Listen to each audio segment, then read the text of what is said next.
I don't hear anything. Nothing's going yet. That would explain it.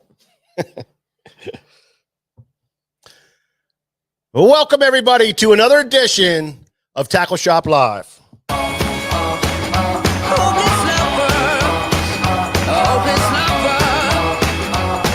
you can hear it. I met you on a sunny day. Right there, you took my breath away. A young and pretty, was it just a dream? What's up, Carlisle? Greasy Flyer in the house. Larry Shope. Conway Hayden, how are you, buddy? Warren, how you doing? Warren Guttrell is in here. Michael Bradley. Demii Fishing. Matt Rubo. How you guys doing? Tom 1441. And we got a great show for you guys tonight. Johnny Kopp's here. Richie Hall. Tim McSee. What is happening, Tim? Caitlin Marie's up. Is that what the best you got? All right, that'll work. TP, how you doing? Charged Lightning, what's up? Man, we got a great show for you guys tonight. As always. Your beautiful smile, your sense of humor makes it all worthwhile. Don't make me wait. It's not a funny game. You know just what I feel. Please tell me I love this way. My name is Mike Acord. This is George Acord, and behind the camera is cameraman Nick.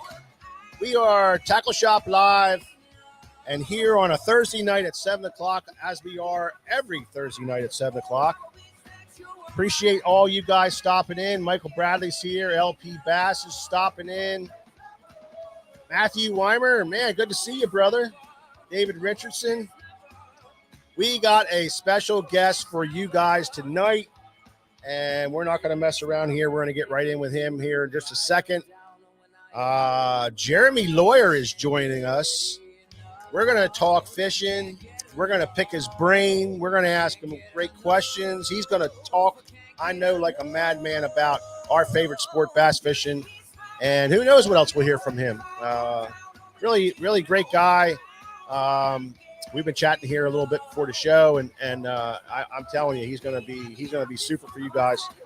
And we're going to get into that here in just a little bit. And then we're going to do a tackle talk section, and that's probably going to wrap it up because we're hoping to drag us out a little bit.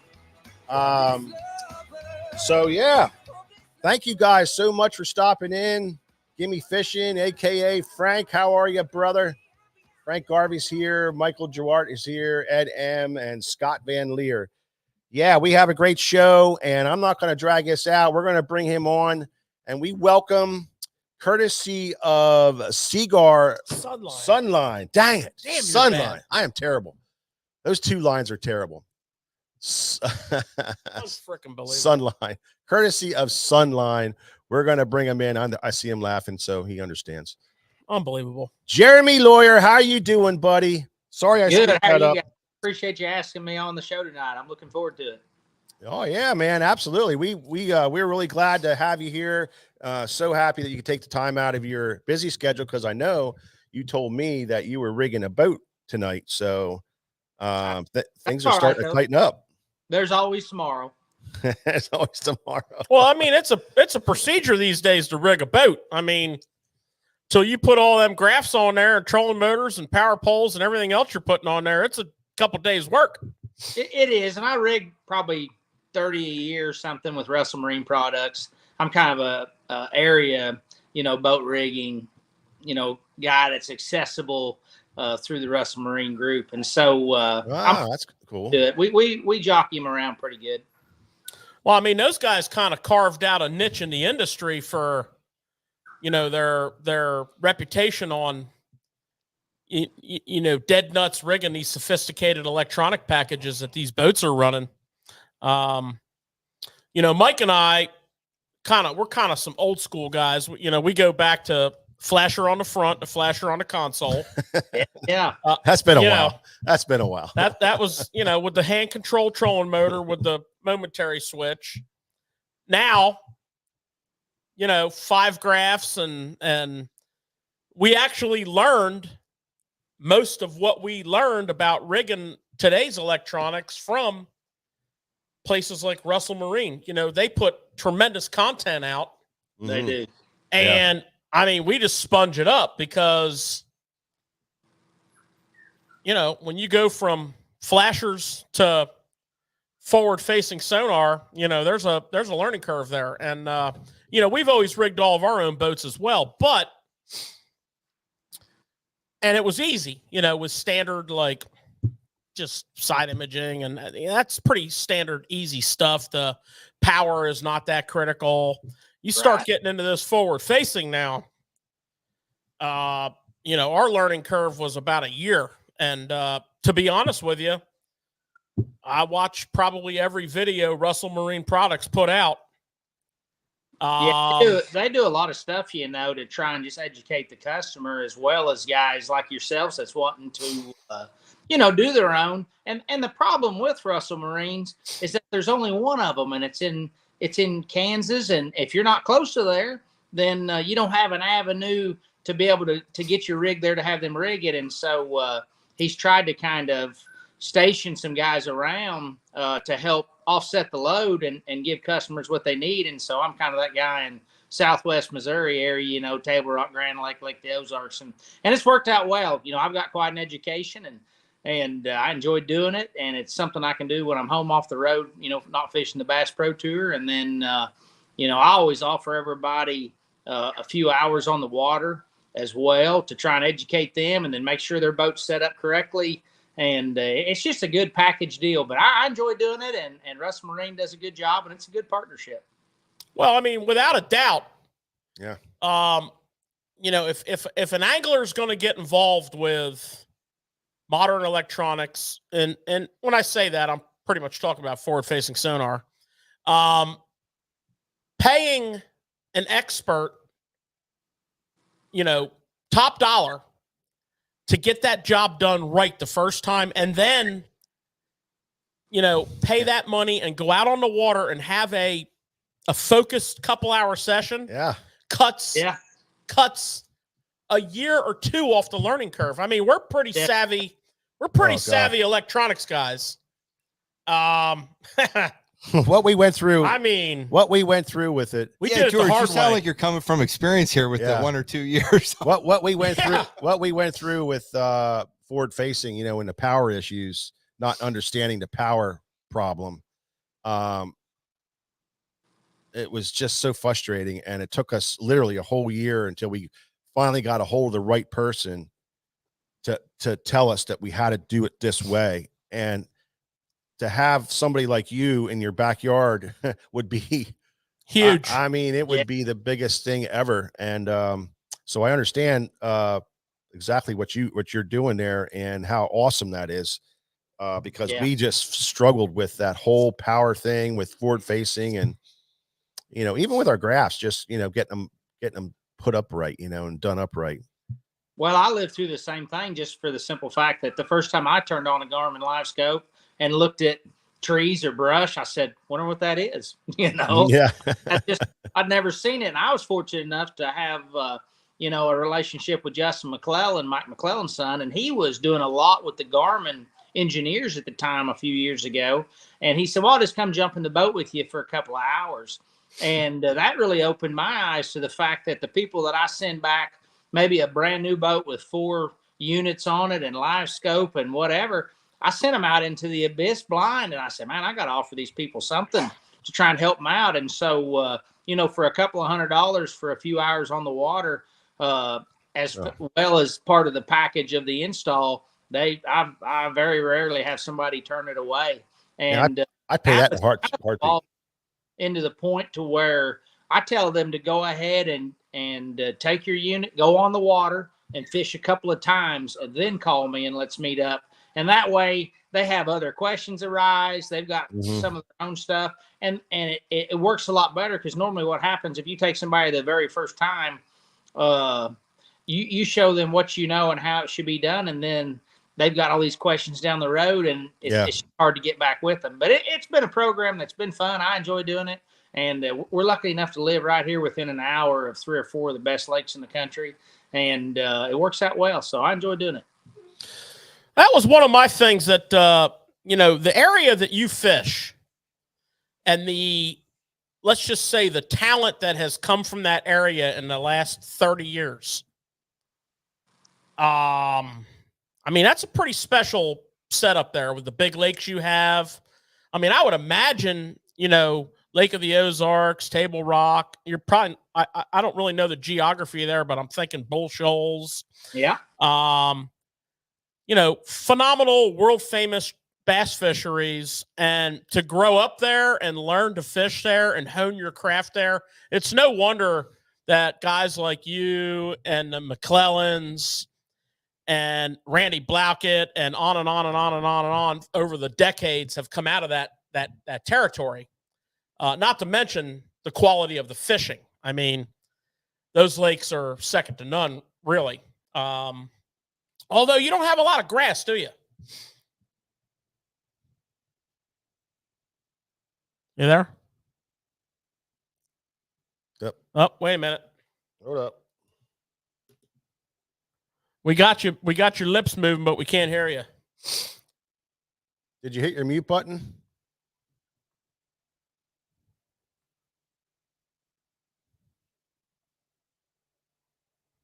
You muted something.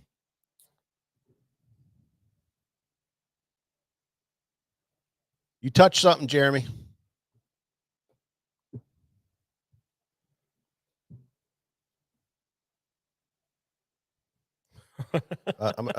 Hang on. Let me remove him here. Put it back on. There you go. Well, anyway, he's going to get back on here in just a second. But what a career! This guy is an absolute beast. He has career wins. He has 3 career wins, and there we go. Now we got you. We got you now, brother. Now we're cooking. What happened? I lost my sound, and you guys were just carrying on and talking, and yeah. I'd have gone on for a good hour until I figured out nobody was talking back to me. Yeah, but you said I lived in a part of the country. Yeah, I was talking about the really the famous lakes that you have there and the caliber of anglers that have come from that area. And I'm talking for decades, for decades, 3-4 decades. Guido Hibden, for God's sakes. Yeah. Yeah. But that's a good one. Yeah. With all those lakes you have out there, and I've never fished any of them, but I've studied them. You don't have any grass, do you? No, that's really the only thing we're missing here in the Ozarks. We've got shallow water fisheries, we got deep water, suspended fish, super clean water, boat docks, rocky terrain, and different brush pile fishing. We've got all different flooded timber, but we do not have any grass, zero grass. Probably the closest grass we might have is down in middle Arkansas, Lake Ouachita or Hamilton. You get a little bit of grass down in there, but very, very minimal.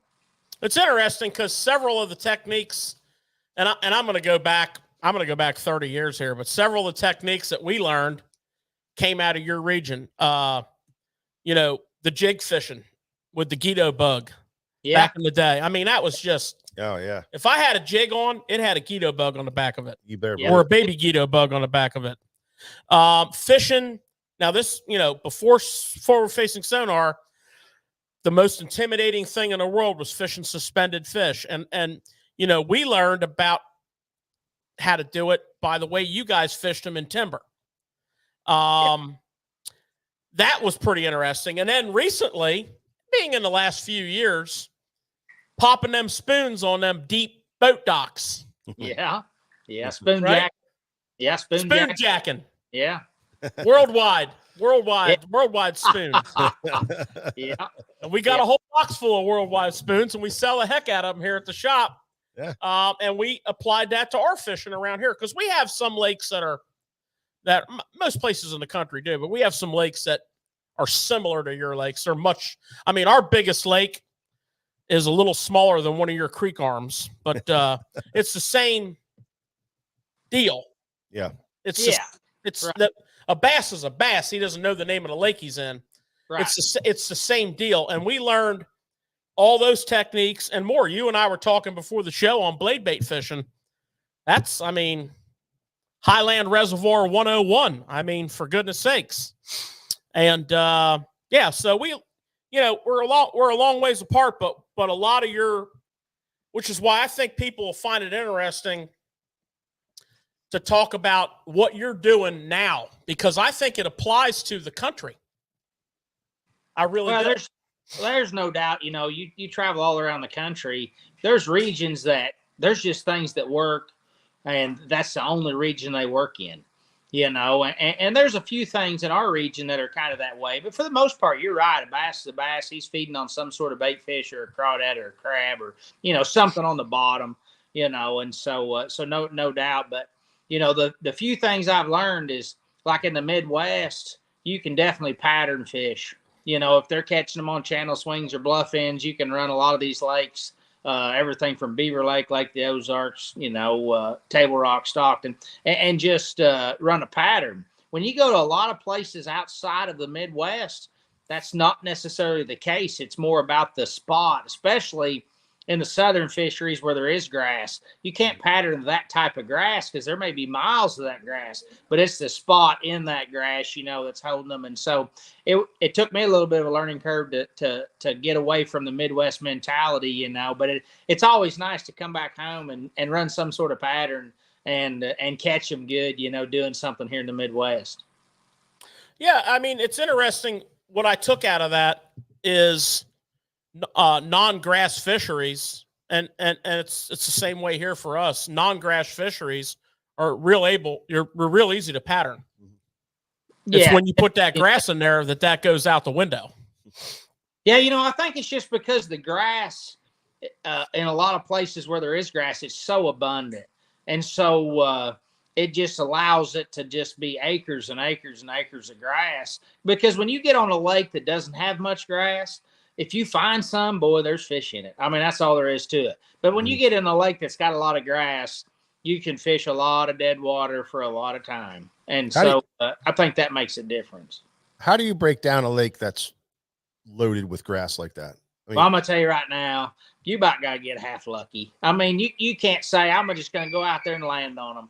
But if you put your Garmin trolling motor down and you put your foot on it about 60, 70%, if you just keep casting and covering water with something, you know, to where like a Zoom speed worm, you get down in Florida and you put a Zoom speed worm in your hand or a Freedom Tackle swim jig, and you just cover some water. When you get a bite or two, then you put your power poles down and start picking it apart. And then the pattern kind of evolves a little bit, because if you try to just worm around really slow and fish all that methodical, you'll never find a group of fish. I mean, it's just so tiresome. And so it seems like to me, something that I've learned is rather than hunt and peck around like I do a lot in the Ozarks area, just get on your horse and go, put that Garmin down and let it eat and keep covering. And when you come across a group of fish, you know, one bite's a fluke, two's a pattern. And if you'll let them tell on themselves a little bit, then you can really get in that area. And a lot of times when you do go to an event and you get a few bites in a grassy area, there's been very few times that you really knew what it was going to have or what it actually was going to unfold in the event until you got in there and put your head down and your blinders on and started leaning on them. And then you're like, man, this area was a lot better than what you thought. And so that happens a lot in the grass, it seems like, just because once you find a fish in the grass, it's very rare that there's just one fish there. A lot of times there's groups. For everybody coming into the show here a little late, we're here with Jeremy Lawyer. We are talking fishing, and I tell you, you're a hammer. Who's Jeremy Curtis? Here, courtesy of. I'm not saying it. You're gonna have to. Oh, he's going. But Sunline. Jeremy's on courtesy of Sunline. And Mike's been calling it Seagar all night long. Yeah. And so that's a little inside joke we got going on. Yeah. But he's here courtesy of Sunline. We're losing him on and off here. He's got some kind of weird setup, but he'll be back. He'll be jumping back in here in just a minute. Here we go. But what a hammer, man. Jeremy Lawyer, you know, has been fishing forever. Fishing pro, the Bass Pro Tour since 2022. But he's got records back to 2005. So 3 career wins, top 10s, 46 top 10s. I mean, that is impressive. Top 20, 68. He's been to the Red Crest, and he's over $1 million in winning. So no slouch at all, Jeremy. You are a solid angler, no doubt. So that's why the camera's on him all the time. Yeah, and what that tells me is you're able to adapt to these big grass lakes. You're able to adapt to a shallow Florida fishery. You're able to go out to the Midwest where you're from and make it happen. That's a well-rounded angler, and it shows in your results. Very, very solid. Well, I appreciate that, but I think it goes back a little bit to like what we were talking about earlier about how many good fishermen came from this part of the Midwest, because we've got all kinds of different structure and different conditions with different lakes. And you've got to fish them all differently except for grass. And I think that, personally, I feel like grass fishing is some of the easier types of fishing than trying to figure out how to flip boat docks or try to catch suspended fish, because a lot of the grass fishing is shallow grass fishing. And so that makes it a little bit easier. A lot of it's visual. That makes it a little easier. And so, I kind of embraced it. But, you take a lot of the guys, just like, Denny Breyer and Guido and Dion. And, I mean, the list goes on. We lost a great one the other day, Mark Tucker. He passed away from right here at the Ozarks. Great guy, great fisherman. Got a lot of history out there. But no, I mean, I think the Midwest right here has just really shelled out a lot because of the diversity that's in the Midwest. And once the guys got an opportunity, to stretch their legs and get out there, kind of like I did after winning the All-American in 16, it just kind of shows that they embrace the opportunity and it just kind of has worked out well for several of them. So hopefully it can continue to work out well. Well, I mean, look at the techniques from that region. I mean, crankbaiting fishing, the wigglewort. Yeah. The Spro rock crawler. Yeah. I mean, that thing is straight. And we've got several like times of the year where it changes through different crankbaits. You're going to start the year with a Spro rock crawler or a storm wigglewort. It's a staple in the Ozarks. You're going to work your way up, or maybe even before that, you're going to start with something like a shad wrap, something super small, super skinny. Then you're going to go into the rock crawler era. And then as the spawn comes on, it's going to be a little bit of a square bill. As it gets hot in the super summer, that's where the balsa bee, burning a balsa bee. And a lot of these guys have won a lot of boats, Robbie Dotson and Terry Thomas, Jerry Weisinger. A lot of them guys cut their teeth, burning that balsa bee. And then you got the other guys that's out there with, like the Deep Outsider from Spro now, or the DD22, you're out there deep cranking the 10XD, you got that kind of crank. And then as it goes into the fall, you're going to get into a rattle trap or a lipless and it just goes on and on back to the square bill a little bit and then back to the Spro rock crawler. And then it's wintertime, and so, I mean, we had a lot of different crankbait techniques all in the same year on the same lakes. And your lakes are cranking lakes and jerkbait. I mean, my God, the jerkbait fishing out there is legendary. Yeah, I mean, that's just where the guys used to weight them and get the old rogue to suspend, count them down. Now you just take your Garmin Live Scope and throw it out there and let your McStick get down there to where the bass is and bring it up there to him or keep it over his head, and it's really changed the guys that used to let it sit there for 30 seconds, 40 seconds. I mean, it's just amazing what they were able to do without seeing what's going on. Now you can't do that because when you throw it out there and jerk it down and you look around, there's not one there. You just wind it in and keep going. It just kind of took away some of the fishing. Well, we learned how to fish a rogue based upon your part of the country. Obviously, that's where the rogue became famous. But there was a guy out there back in the old days who was famous for painting them. And we would ship our rogues out to him. I don't even remember his name anymore. They called him the Picasso of crankbaits. Tim Hughes. That's it. Tim Hughes. Yep. And I still have a whole box full of Tim Hughes painted rogues. And we would ship our rogues out there. He would paint them. We learned how to weight them. And I'll tell you, until other brands caught up to that momentum, that was a deadly fish catching bait. Oh yeah, still is.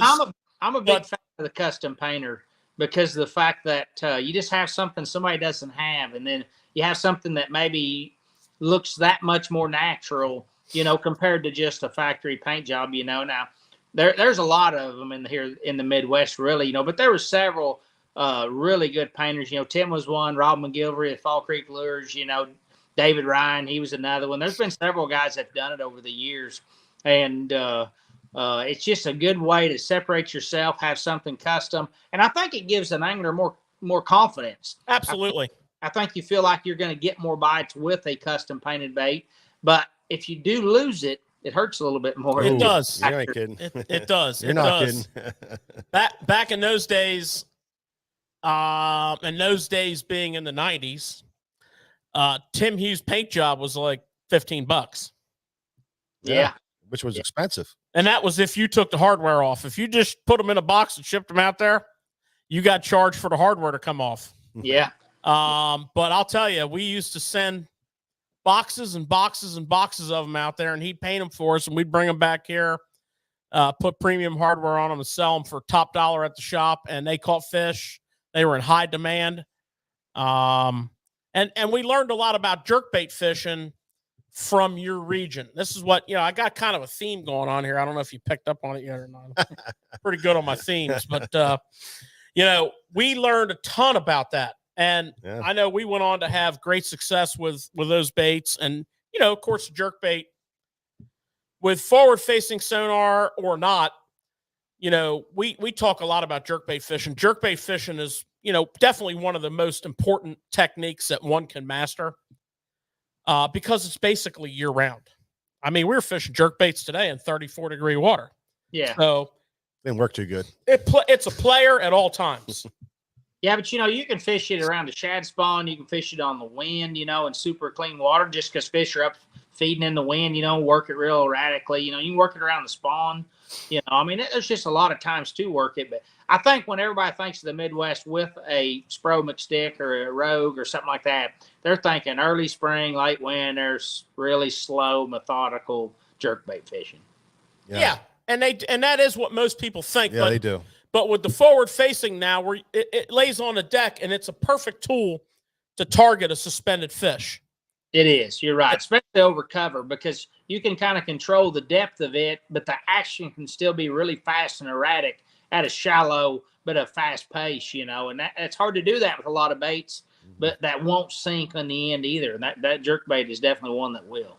I mean, a couple years ago, when this whole thing was starting to become big, we watched, we're big students of the sport of professional bass fishing, and we watched what Patrick Walters did with a jerkbait.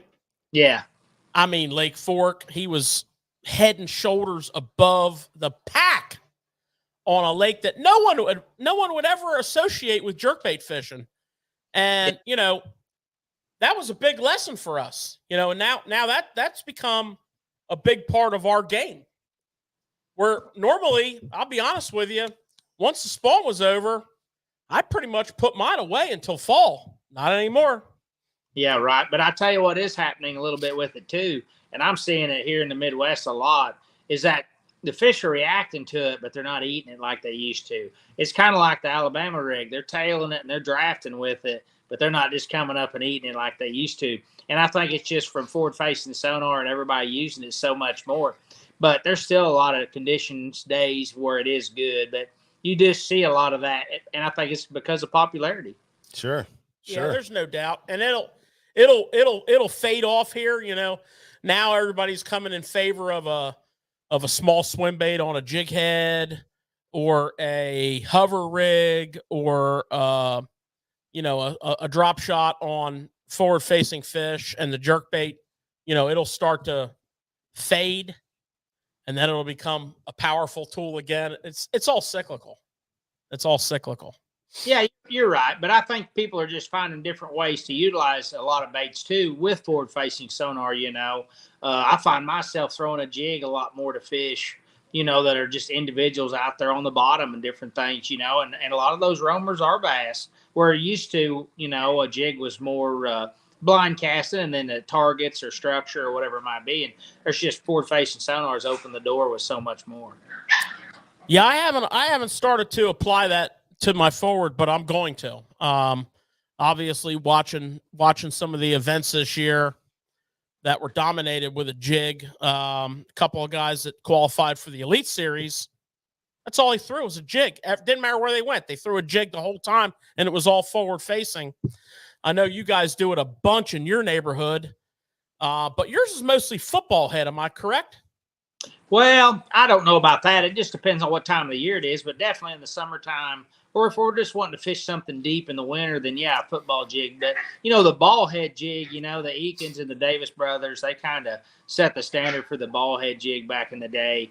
And, Jewel Bait Company came out with that kind of first and marketed it as a commercial market. But, definitely something with a small zoom critter crawl on it, little cut down finesse jig, with a finesse skirt or hand tied. It was a lot of secrets with brown flat living rubber. And that's probably more associated with the Midwest year round than a football jig, just because the football jig, you can't really throw it that much shallow. It's just something that it's kind of big and bulky. And in the springtime, that little ball head would just come through the rocks so much better. And so, but no doubt either one of them, you're going to see on a lot of the anglers' rods on their decks, in their rod locker year round. They never cut one off. Well, I agree with that. Yeah, I definitely agree with that. So before we started the show, we were telling you that, and our audience, that George and I were out fishing today. I wouldn't say early winter. I guess maybe early winter, but it felt like I'm going to call it winter. Yeah, it was winter fishing. Water temperature was 34 degrees. Yeah, so our water temperature, it's a shallow river, so and we had cold weather last couple of days, and it cooled off a lot, so it cut down to 34. But and we had to really slow down and do our thing the way we do it here.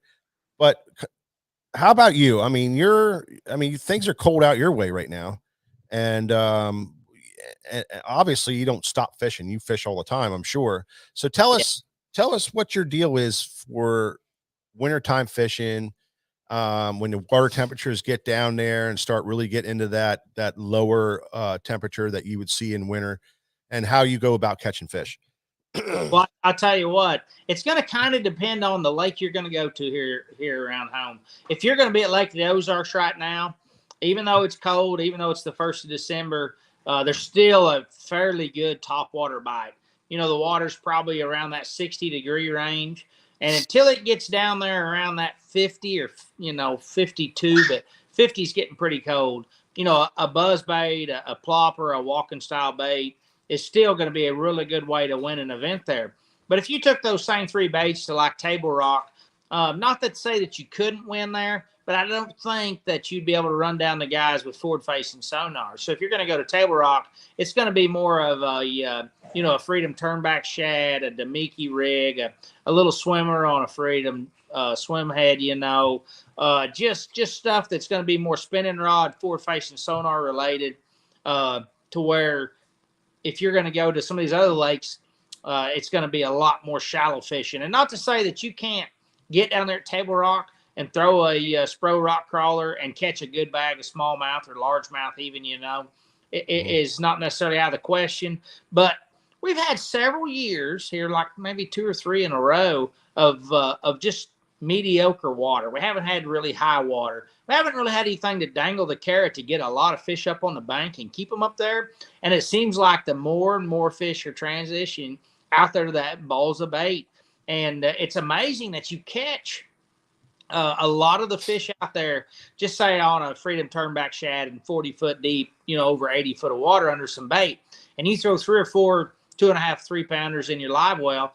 Within just minutes, they're spitting up orange crawdads. And you're like, how in the world? We're catching bait and they're spitting up crawdads in your live well, but you can't hardly catch one off the bank when you go to the bank and try to do that like with a rock crawler. So it's really weird. But at some point, they're either going to the bottom out there super deep and catching those crawdads, or sneaking up on the bank just long enough to feed and then swimming back off to get back out there at that bait. And them herring fish in different parts of the country do that. They'll get up on the bank and then they'll get right back out there after them herring. And maybe these bass are doing it that way.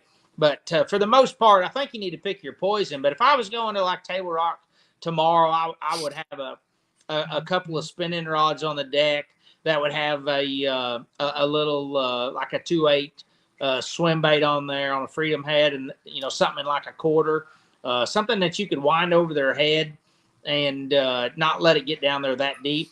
And then definitely a Demii, and that anywhere from a 3/8 to a 5/8, something that's going to go pretty quick. It seems like to me, even though the water's getting colder, the slower baits used to work really good. But now with the forward-facing sonar, the Garmin Live Scope, you're out there. It seems like if you can get those fish to react a little bit faster with a heavier bait, you can get more of them to commit to actually eat it. And it doesn't seem like the water temperature getting colder slows those fish down any. The thing when the Alabama rig come out and you could throw that thing and wind it pretty quick and catch them in the dead of winter kind of was like falsely accusing the guys that sat there with a Rogue for 20 or 30 seconds, just a big waste of time. And so you see a lot of that on Garmin Live Scope, and we've learned a lot from that. But those two baits would definitely be on there. I'd have like a Freedom Turnback Shad on a bait caster, to say like a 7.2 Denali on like 12-pound FC Sniper from Sunline, something that's you can battle them a little bit faster, but it's going to weigh an ounce. So you can throw it out there more like a jig and spoon, get it down there deeper depths, work it under bait balls, and kind of manhandle some better fish, because we're definitely catching some really nice largemouth under those balls of bait that are never going to the bank like we thought they used to. We only thought the only thing out there was those smallmouth and spots and the occasional largemouth.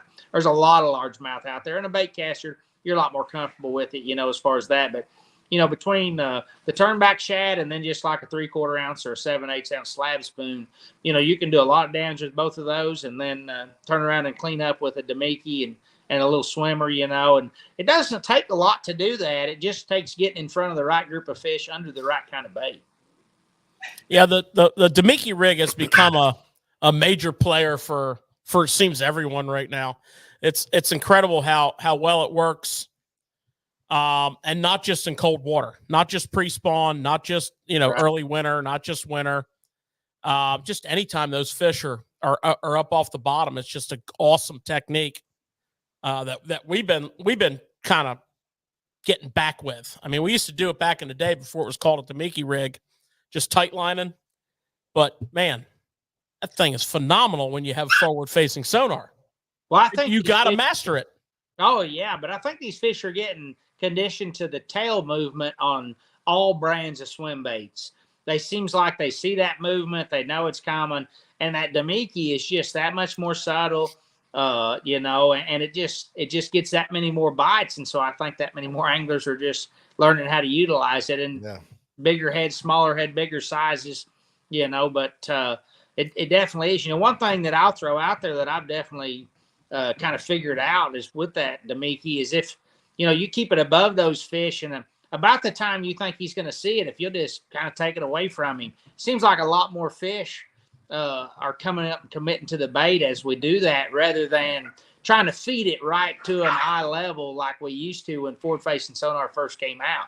But I think the fish are getting wiser. But if you can kind of let them attempt to take that bait on their own terms, seems like they'll commit that much faster and eat the bait that much better. And so it's really intriguing to me what I've learned watching, the Garmin Live Scope. And I think the guys will just kind of continue to adjust their arsenal and roll with the punches as some techniques kind of fade and some of them get stronger and new techniques come along.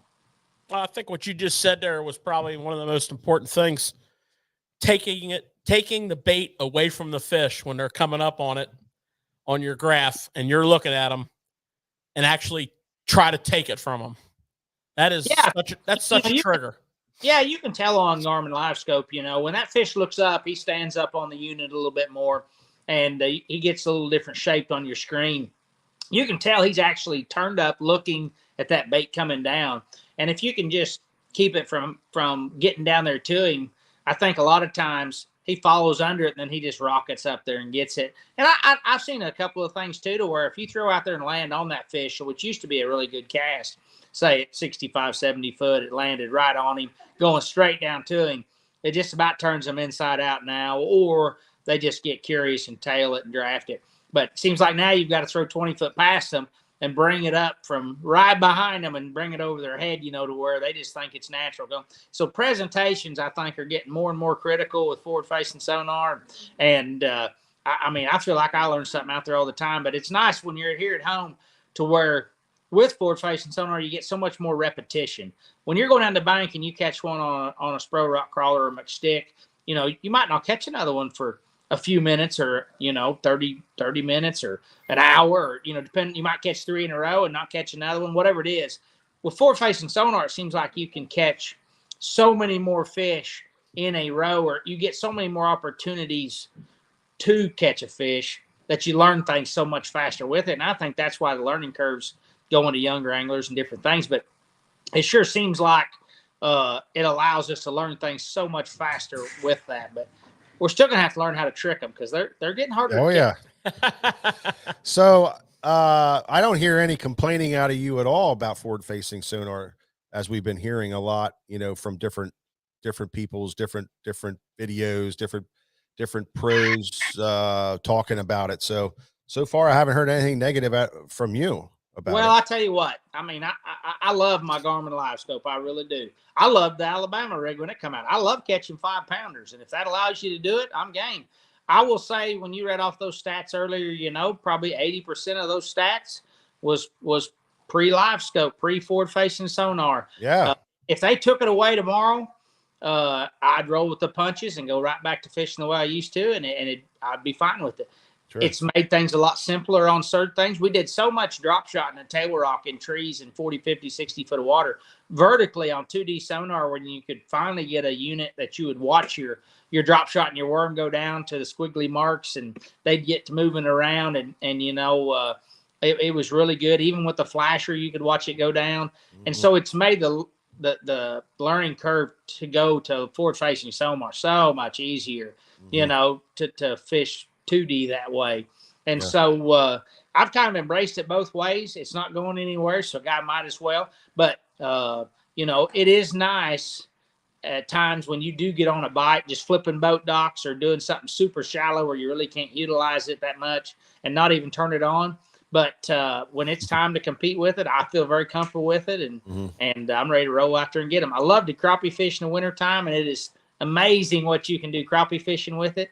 And so I just tried to embrace it, because I don't want to get narrow-minded to where I don't. But there's a lot of scrutiny, and there's a lot of different opinions right now on it. But for me, I just installed one yesterday on my brand new Ranger 521, and I'm looking forward to using it in 2024, and we'll just roll with it and see what happens. Nice. What screen are you running on yours? I run a 126 EchoMap Ultra from Garmin. I used to run on the 10, and I went to the 12. Yeah.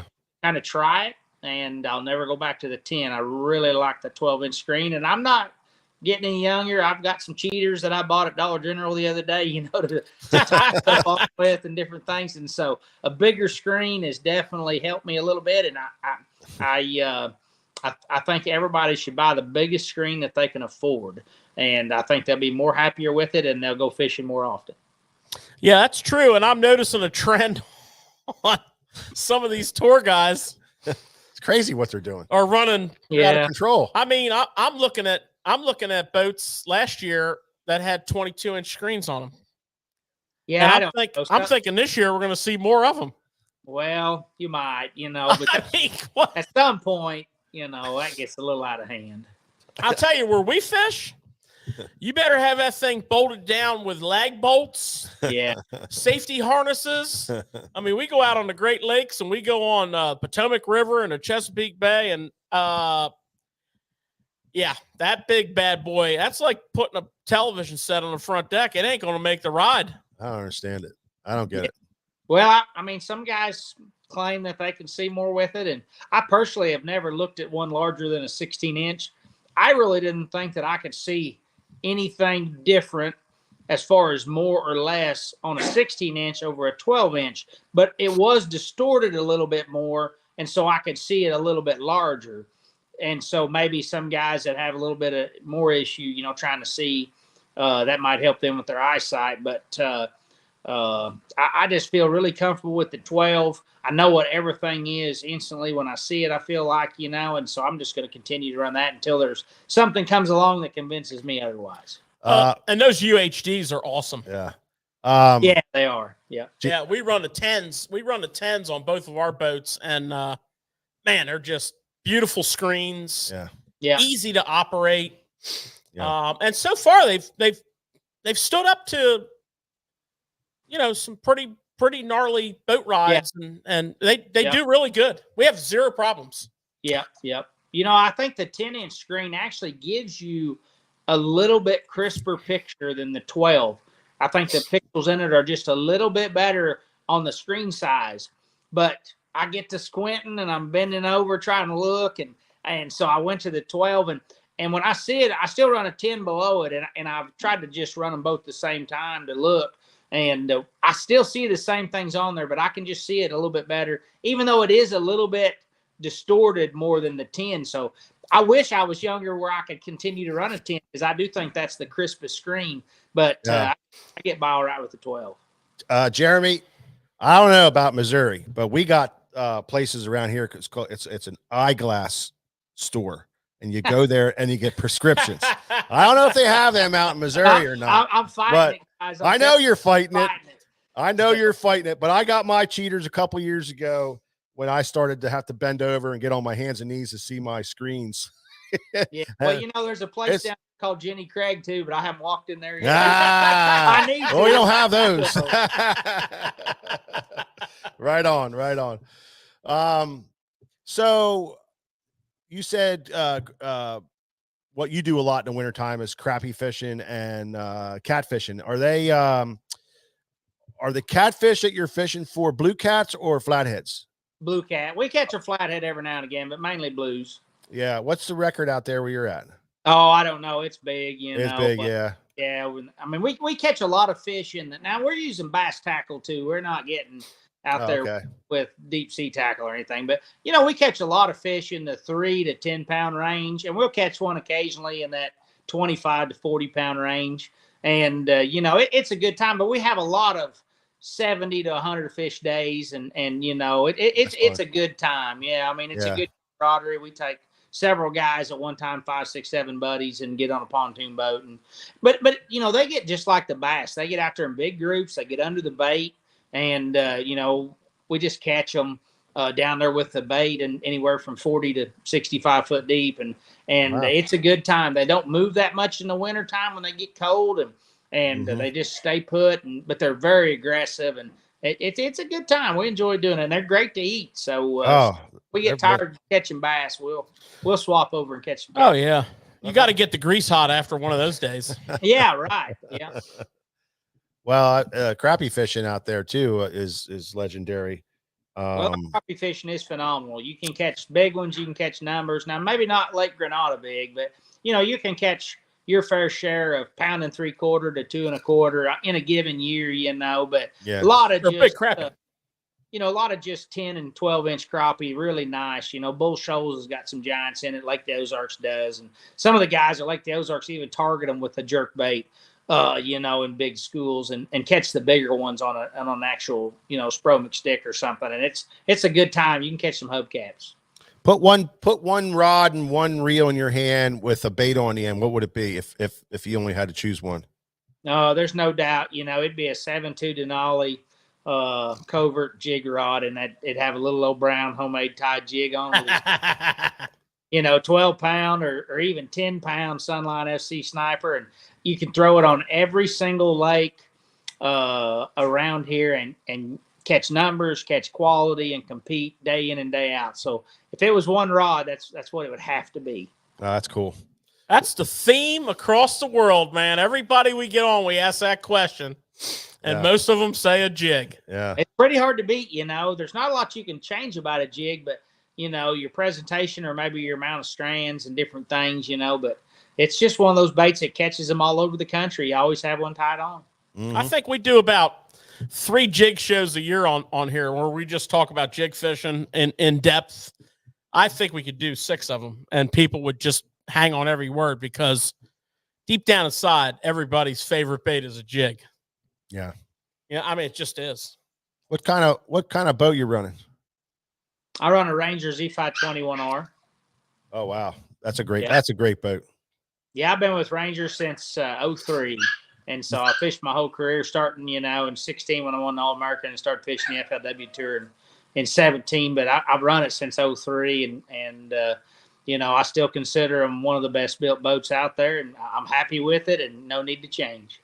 Did you see a big difference in that haul over the older boats?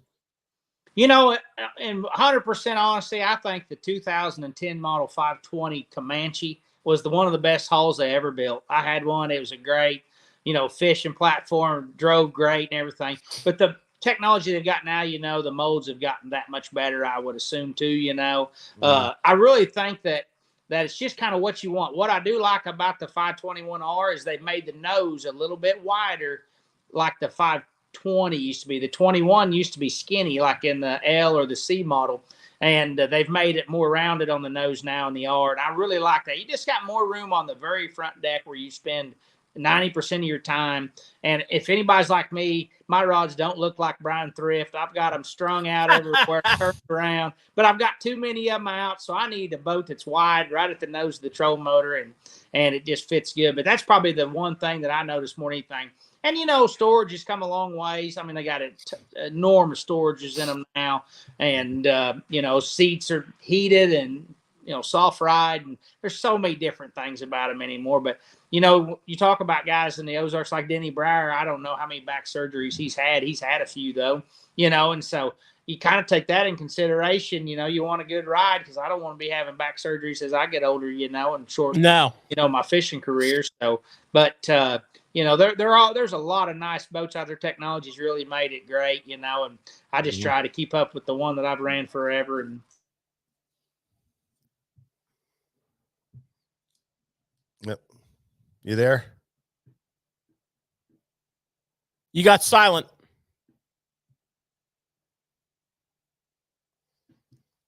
You there?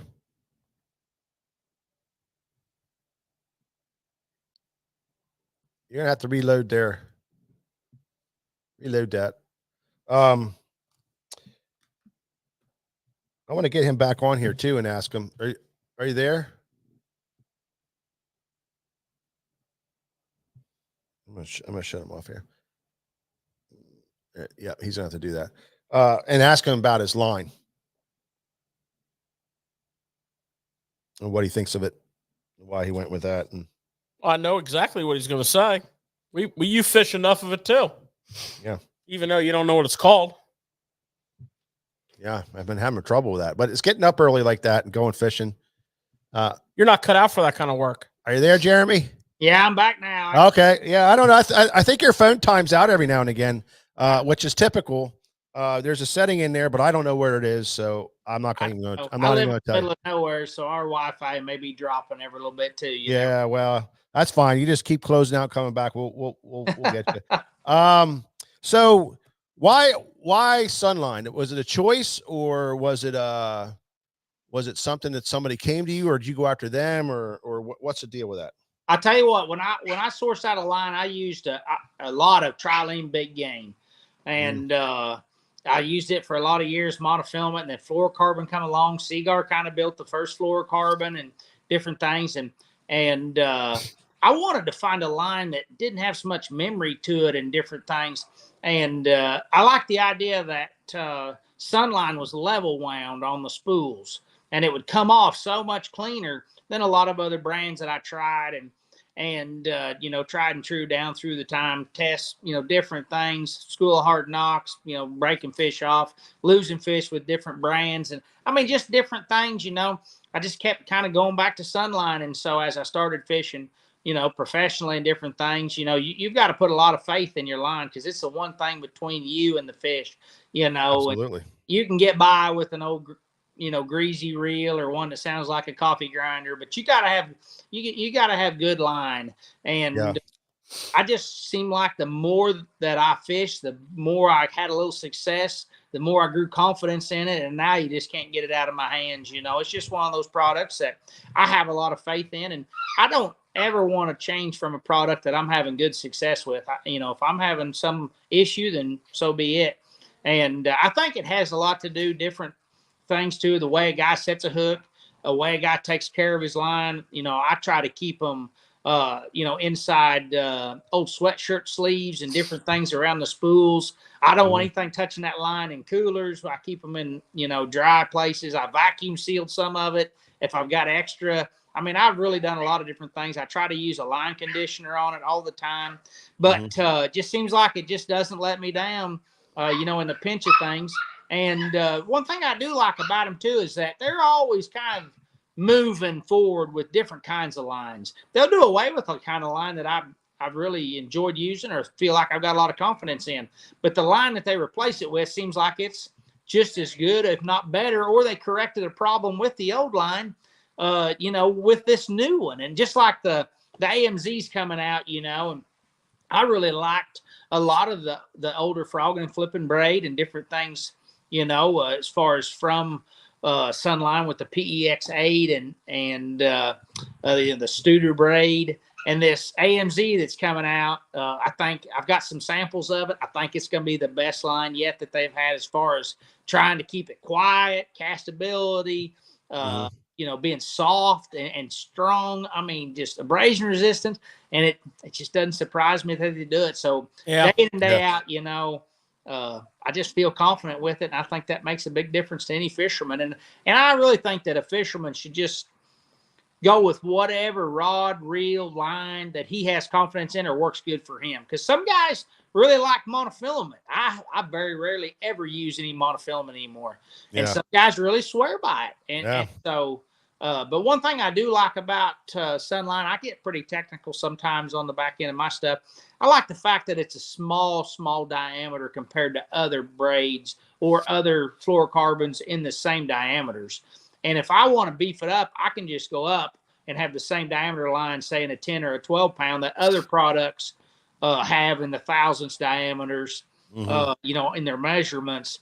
But I can still just have the strength of that in a smaller diameter. And I just feel like the way that we're getting so much pressure on these lakes and different things, it just gets you more bites, the smaller diameter and the more finesse that you can get and still have, the strength and confidence that you're going to get him out of something that's gnarly. And so I just kind of keep rolling that way. But that's why I continue to use Sunline. I don't think I'd ever change again. That level winding, though, was a big part of it from the day one when I started using it, when I just picked some up off the shelf before I ever partnered with them. So. Yeah. Fluorocarbon to, braid to fluorocarbon, or are you straight fluorocarbon or on your spinning setups? What are you using? No, I tell you what, I think a braid to fluorocarbon is something that is unbelievable good. And, of course, 10 years ago, we all used just straight fluorocarbon, but it just seems like now, if you're not using some sort of a braid, like the new Sunline AMZ, even just in like a 10-pound diameter, and even if you're going to use a 10-pound, FC Sniper leader or, the V-Hard, whatever it might be as your leader, you can use the same diameter. There's not a problem with that, but your castability is so much better. And then your feel is so much better. And if you're not tying an FG knot, I think that you're really, taking a chance, in your arsenal. I was intimidated by the FG knot. And Larry Nixon said, you just got to learn it. That's the knot. That's the knot. JT Kinney's the same way. And I'm like, well, I'm just going to sit down and learn it. And after a couple of months of using it, I believe they're right. I believe, I've used it now for 3 or 4 years, but it's the best knot to tie your braid to fluorocarbon, in my opinion. I, the other day sat at my desk for 40 minutes trying to tie an FG knot. And after 40 minutes, I threw everything in a big pile and ran out of my office crying. So we use the Crazy Alberto knot, and we've never had any problems with it, but I know that the FG knot is the knot to tie, and I just need to sit down and what I really need to do is have somebody show me how to do it, because I get the concepts, I watched it on videos, I did it, all that stuff, all the different ways of holding the line and making it taut and doing it, but I don't know. It's just a tough knot to tie. It really is. It is, but once you get just your niche to do it, and I'll tell you how I figured it out, is I would try to tie it like everybody else was tying it, where you hold one strand in your mouth or put something tight against the reel or the rod.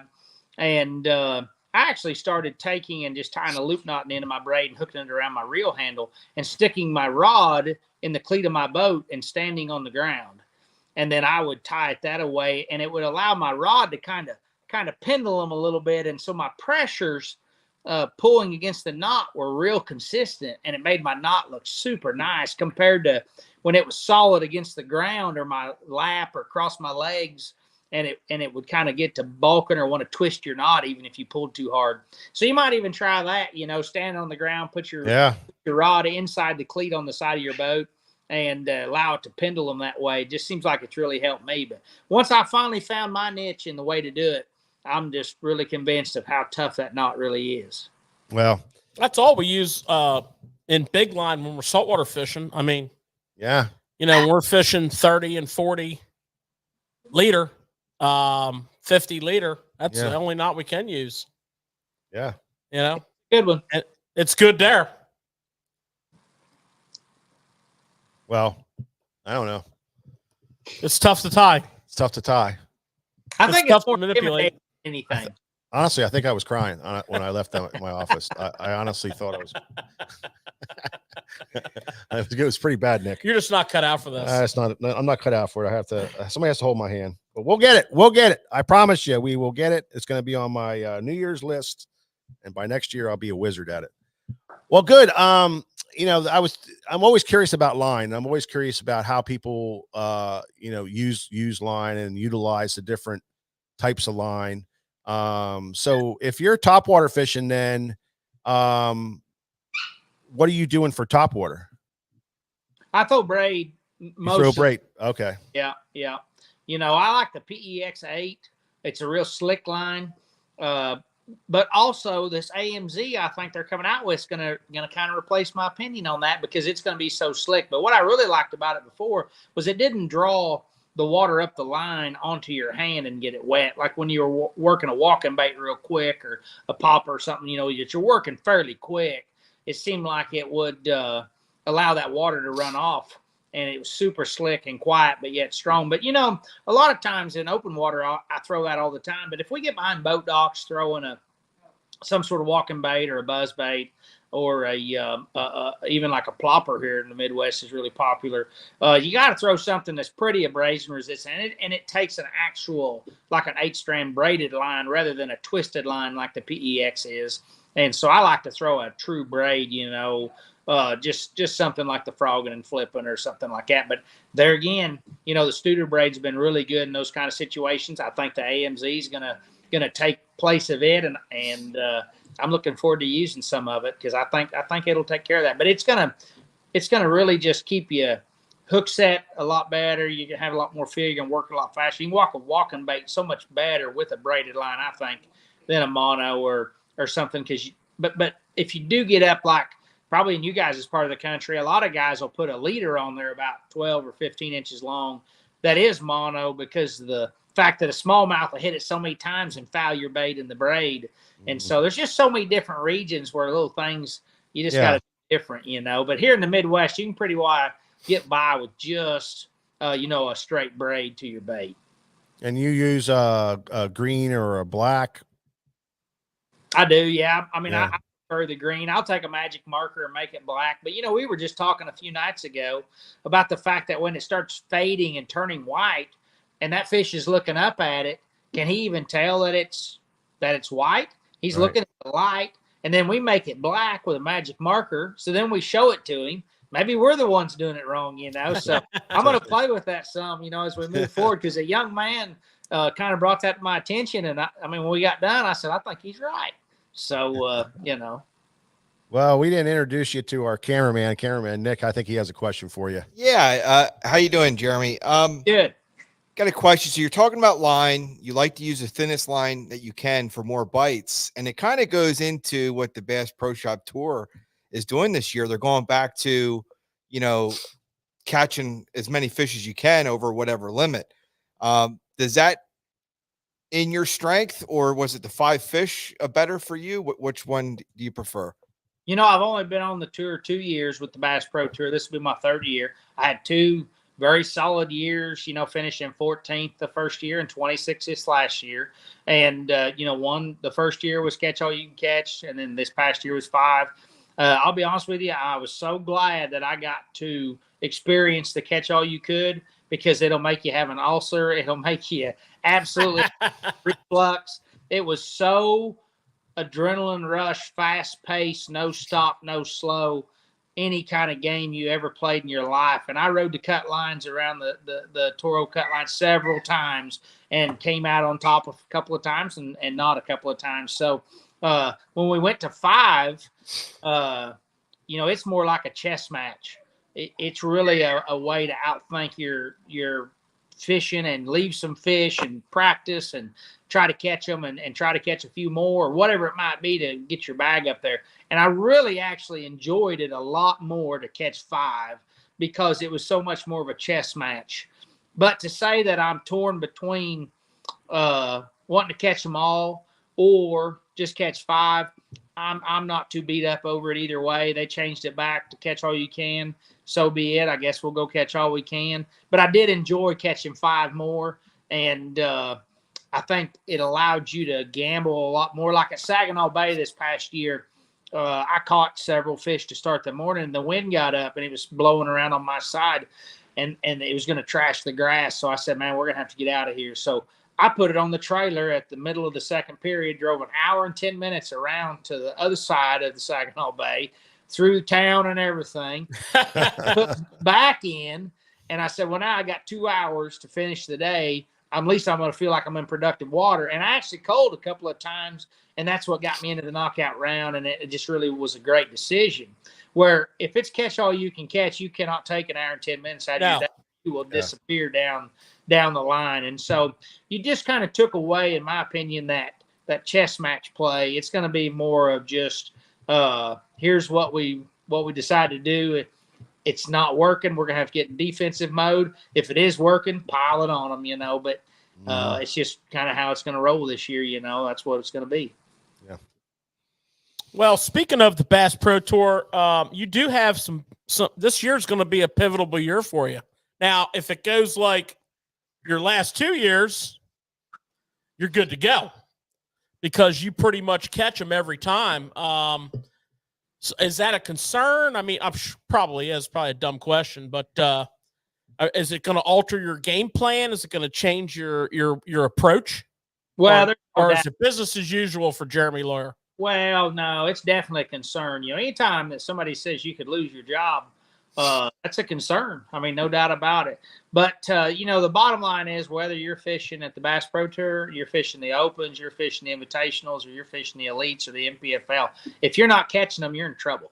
So you just got to catch them, you know, and that's kind of the mindset that I've always kind of stuck with. I'm going to kind of continue to stick with it this year. But no doubt it's going to put some added pressure on every angler out there that's not necessarily in the top 10 in the points or something, you know, that's guaranteed safe.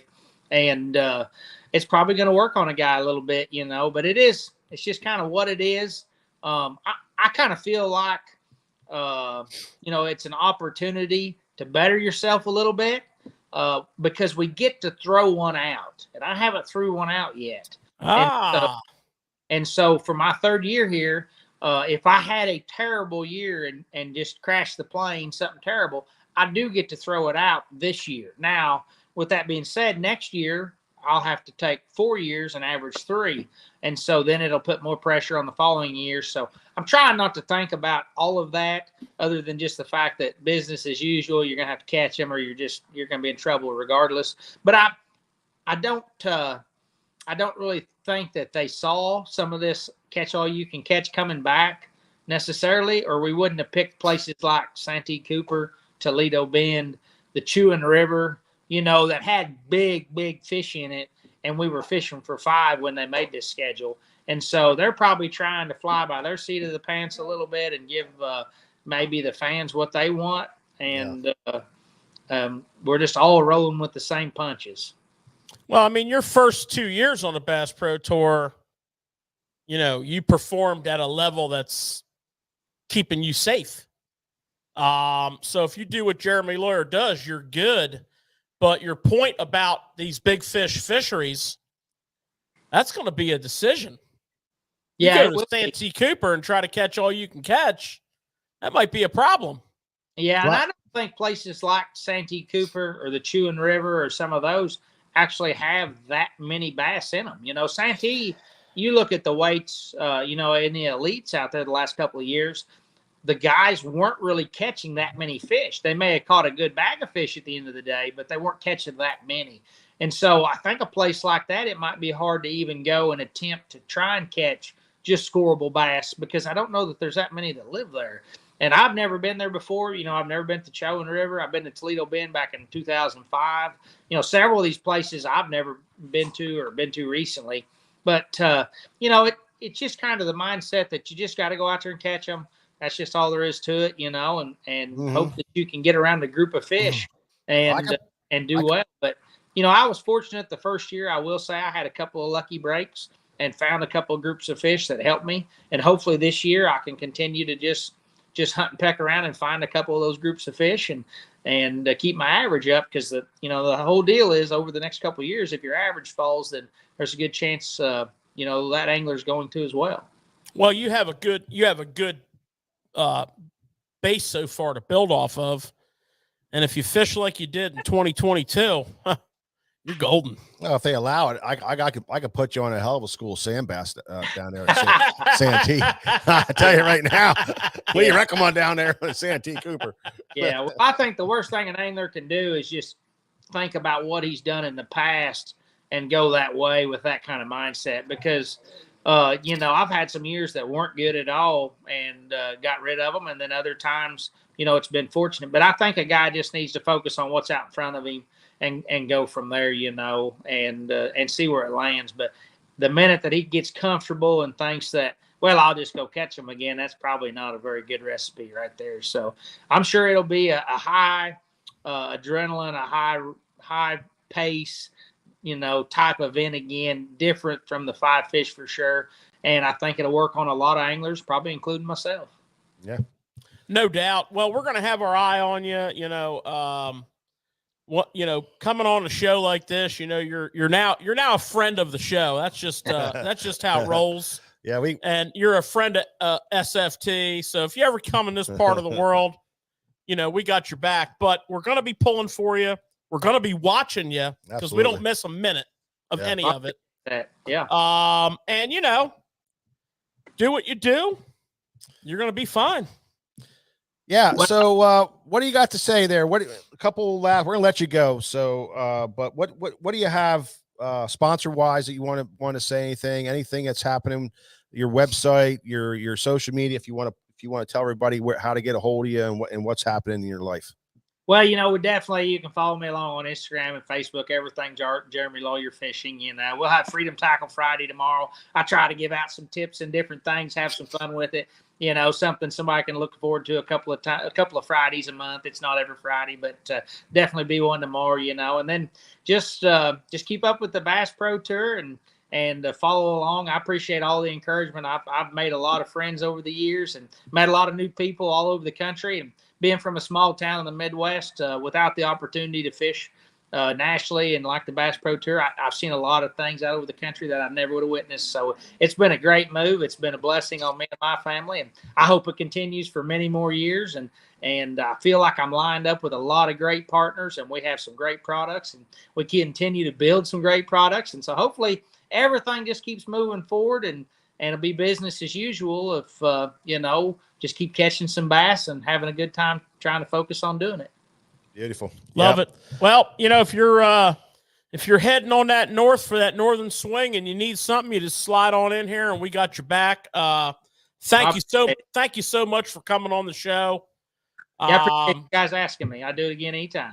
Yeah, we really appreciate it. I know you're busy, and you probably get hammered with these requests for these things, and for you I enjoy doing them. I know. That's because you're a true professional, but we do appreciate it.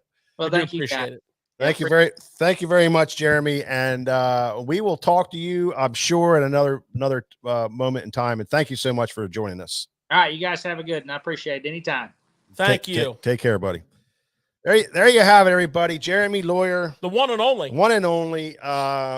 You know, we knew he was going to be a great guest. Has a lot of good insight, a lot of good tips. I hope everybody picked up some of those tips from him. Well, our Sunline rep called us up and he said, "Man, I was just out at a press event and I met this Jeremy Lawyer guy, and I'll tell you what, he is going to be phenomenal guest on your show." And I went ahead and took the liberty of asking him if he'd come on. And he said yes. So, I mean, we're so happy and thankful. Yeah. Appreciate you, Scott Nemesek. Appreciate you, Jeremy Lawyer. Yeah, absolutely. A lot of good information there, a lot of good knowledge. Great time. Yep. Really enjoyed it. What did you think, cameraman Nick? I'll tell you, I thought he was very impressive, very open, honest with everything. Didn't back down from any question, didn't hold back. Well, this whole Bass Pro Tour thing, you know, as fans, you know, we talk about it. You and I talk about it all the time. You know, we talk about, you know, going from all you can catch to 5, back to all you can catch, cutting the field to 50. I mean, let's not sugarcoat it. Like Jeremy said, anytime your job's on the line, you know, and that's an arbitrary decision by Floyd Buckets. But I want to ask you something, George, because you were, from what we've talked about in the past, you were in this situation already where, you know, is fishing going to be your career or not? And you know, what's that like? Well, it was pretty easy for me because I had 2 really good jobs, one that paid the bills and one that made the bills. You know, fishing for me, it was what I love to do, but it was at the wrong time in my life. And it was just hard to pursue it, you know? But you know, this career here, I love it. And it was growing rapidly, and it was an easy decision. But I mean, being there and done that, and what he's going to deal with this year, that added pressure, whether you talk about it or not, it's there. Well, I mean, him and all of his tournament mates have this thrown on them. Not the way it was presented. This was not how it was presented at the end of last year. This was a couple of meetings at, you know, the headquarters for the Bass Pro Tour, and okay, that makes good financial sense. Let's do it. And when that person said, "Let's do it," they basically said, "Okay, this makes great financial success. Let's fire 35 people." That's what was said. And make no mistake about it. So now, coming into this year, if you're a 2-year pro or a 3-year pro, you know, it's all about the average. Your average score. And it better be in the top 50. Out of 80 anglers, right? Right. So there's probably going to be a couple of mystery exceptions that will occur. Whatever do you mean, George? I'm just saying there's probably going to be a couple mystery exceptions. So, you know, it's probably 48. He doesn't have a lot to worry about. I mean, no, other than not being able to fish. Say it all went bad, and he has to use his best to throw one out, and then he gets to fish the following year, and you know, it just doesn't go his way. I mean, the guy, he has a lot of things that he's got going on. I mean, he's got something to fall back on. And that's why I always said to a lot of these guys that are fishing professionally, they should have something to fall back on, because it's such a tough, you can have 2 bad years. There's no guarantee. You can have 2 bad years and be out.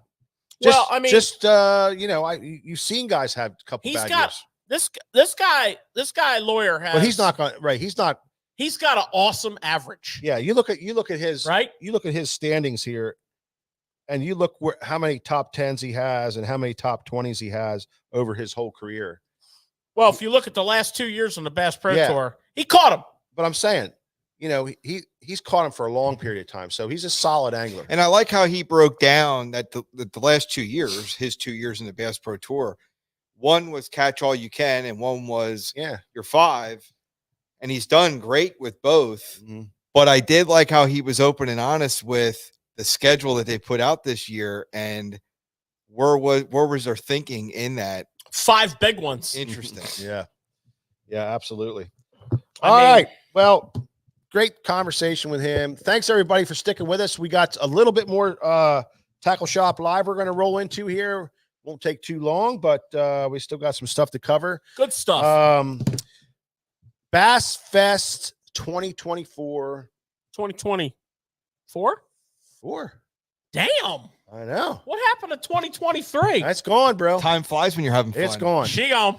Last week we mentioned that, you know, Bassfest 2024 is going to happen again, January 12th and 13th.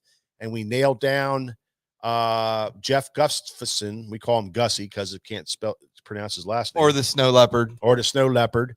He is going to be here for Friday and Saturday. So for you guys that didn't hear, we got Gussie coming to Bassfest in 2024, January 12th and 13th.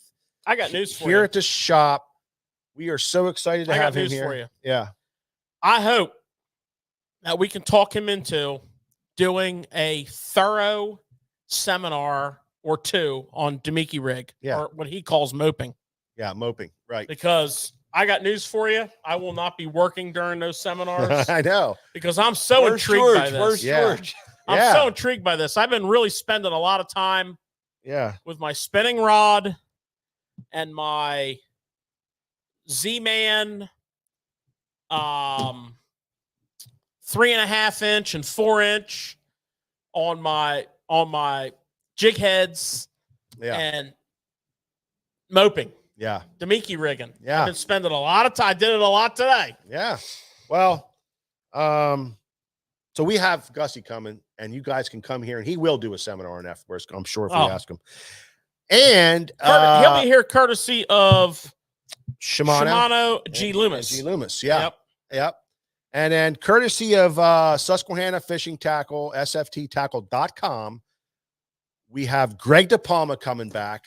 Greg's coming back. We finalized that with him last week. Spectacular. We were able to knock him down for 2 days. He's going to be here, and his seminars are spectacular. They're absolutely unbelievable seminars. We're going to absolutely get him to do some electronic stuff again. That went over really well. He brings his little setup, and we're going to have him do some electronic seminar stuff for you guys. Outstanding. For sure. And that's going to be great. We have a couple of more that we're going to announce. Well, we have 3 more that we're going to announce over the next 3 shows. Now, mark this on your calendars. George and I, we will not be here next Thursday. We will be out of town. Can't swing it. Can't do the show, unfortunately.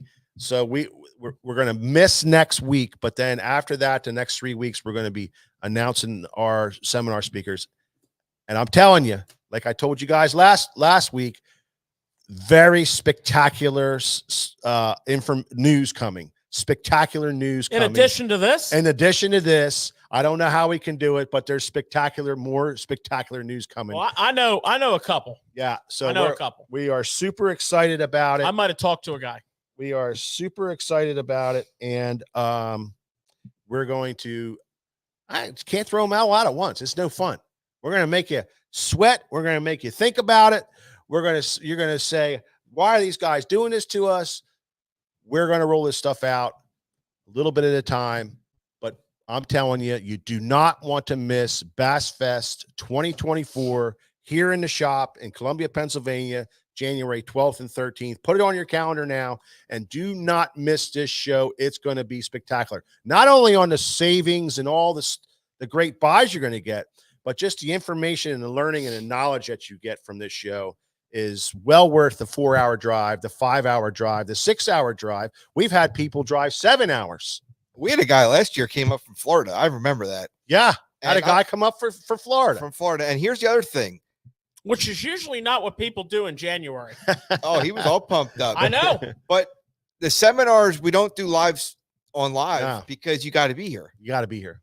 And this is secret stuff they tell us. Woo! It's big time stuff. So, Well, we're kicking off the 2024 fishing season with Bassfest. That's how it's going to go. yeah, I can't wait. it's going to be great. I don't think there's going to be a whole lot of downtime between now and then because we're fishing 2 days a week. Yeah. You George, know? George and I went fishing today. I don't know if you guys heard. Had a great time. 29 degrees in the morning. I think George says it was colder than 29 at the ramp. It was cold. When I got out of my truck at the ramp, I launched the boat, parked the truck, and I looked at the mirror and it said 25 degrees, and the creek next to the boat ramp was frozen. It was frozen. Yeah. And I'm like, okay, this is my kind of day. Yep. Hit the water. We fished 34-degree water temperature. It was awesome. Wasn't 10 minutes and George had one on. Wow. And I was like, we're going to catch him today. We did. And we did. We caught him good. And, we caught him on our baits that we talk about, the Kitex, the Silver Buddies, and the Ned rig. So that's what we did. Old school silver buddy It was bite. all good stuff. Did you guys have ice in your line? Big time. Did you? Yeah. Oh, it was bad. It would freeze. It was The bad. guides would freeze solid and you couldn't reel. Yeah. I actually missed a fish. I had a bite and I had a bunch of slack in my line. And I tried to turn the handle and I had to reach up, grab the line and bust it out of the guides. And by then he dropped the bait. Well, I started with an umbrella rig. So I'm bailing this umbrella rig out, right? And it's got line on it about that big around, and I'm reeling it up, and it's making like a snow cone. And I'm like, man, we should have brought some cherry flavor, baby. Look at this. It was just like spraying this total stream of ice awesome. as I was reeling That it is up. awesome. I'm going to tell you, cameraman Nick, It was something. I know I harp on this and people are probably sick and tired of me saying it, but okay. The insulated Sims suit, Spectacular. the Challenger insulated Sim suit, I'm telling you right now, is freaking fire, dude. I've been out and this was cold. I've been out in way colder. I've been out in this with wind. I mean, I've been out way colder than this. The freaking thing works, man. You don't even need to wear a base layer. I Yeah. mean, it's just incredible. It is. Today It was is. definitely the day for that. Oh, I love. Well, the thing I is, actually chuckled. the I thing- got out of the truck and I laughed. Because you're ready for this. I'm like, this Yeah. is. I'm Yeah. standing there in jeans and a hoodie and a couple layers. yeah. And it's cold. I'm like, Well, it allows you to go out in this kind of weather and fish, when a lot of people won't go. I mean, that kind of gear, when you're geared up right, yeah, your hands get cold. Like my hands got cold. And well, you didn't have any gloves on. That might explain it. I tried to do it, and then so I had that, but I had good boots on, and everything else of me was toasty. I had that suit, and everything was toasty, and I had no problems whatsoever standing there in that bitter cold. Well, yeah. Otherwise, you just want to leave all day. You're like, yeah, oh man. no, Most people buy one pair of AFCO helm gloves and love them. Mike needs about 3 or 4 pairs because eventually, if he has enough of them, he'll end up with 2 yeah, I'll find in the boat or in the truck. many times have a right hand, but not a left. I don't know. My tip for people who fish in the winter is, and I use a little Costa backpack. It's like a cheap little promo backpack that I got. That backpack is for gloves, hats, and buffs. And then if you can remember to put your stuff back in there and throw that in the back seat when you get ready to go fishing the next time, which may be a week or 2 down the road, we're all busy, and you're getting dressed in the parking lot Yeah, in the it'll be right morning there. to go out, Well, see, that's why Mike has you. you grab that backpack. And I had all my gloves. I had my buffs. Yep. I had my hats. Beautiful thing. And, Yeah, I froze my ass off with my hands. and then I finally saw how cold Mike's hands were. I gave him my gloves, and I'll never see them again. They're gone forever. I gotta take I'll them have home to and go wash get a them. new pair now. I had to take them home and wash them because I forgot my Kleenex and I was doing the. So you can have them, actually. You can actually have them. I will get a new pair. Okay. I'm just saying. It's cold. You got runny nose, man. You got, sleeves, and the gloves are real handy, man. They just, who doesn't do that? Who doesn't do that? Well, everybody does. Everybody does that. I don't want to hear any negative comments there. I gave him those gloves and I started digging around under the seat where all the kind of gear stored. And I found a pair of those Sims wool half fingers. I'm not a big half finger guy. That's the half of my hand that gets cold. And I'm like, well, it's better than nothing. And, I put those on and it's amazing how they work. They're mine. I fished with them all day. And when I went up to get the truck, I took them off. Yeah. So those, if you like a half finger, those Sims wool, they're real wool. They're like, I think they call it rag wool. They're 100% real wool. They were legit. The only bad thing about them, I tried to put a Alabama rig away at the end of the day with those wool gloves on. Not good. I'm telling you. There's 5 hooks on an Alabama rig. I think 9 of them were in my gloves. And you know what's funny about what you're saying, George? So it happens with jerk baits, and you're like, how do these fish not get hooked by these hooks? I know. That's the thing. And you can't even look at them and they're stuck in your gloves right away. Yeah. All right. Let's get on with this. We got a little section in this we like to talk. We like to call tackle talk, and that's what we're going to get into. Yeah, right now. Baby.